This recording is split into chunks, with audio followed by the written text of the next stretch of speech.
As a result of the global pandemic that arrived in Japan in 2020, the Super Robot Wars development team was adversely affected.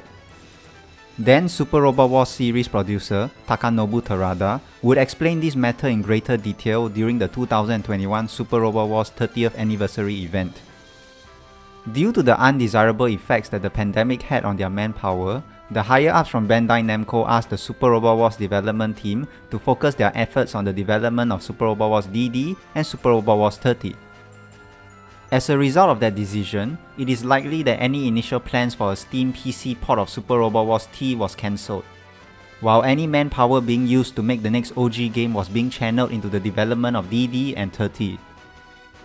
During the 30th anniversary event, Terada was very frank and told fans not to expect a new OG game anytime soon due to the mess caused by the pandemic.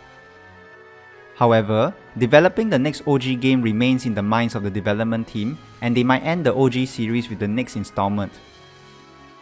While Terada has retired from his position as Super Robot Wars series producer, he is very much still involved with the franchise as a series supervisor and contributes greatly to the writing and presentation of the games.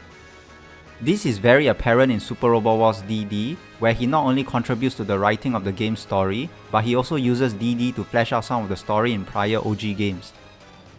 He also publicly shares on Twitter the process that goes towards certain writing and presentation elements in Super Robot Wars games like DD.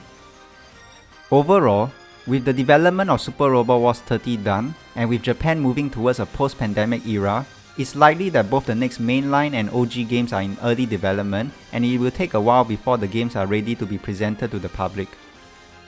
The next OG game in particular will require a bit more time and effort, as it could very well be the final game in the original generation series.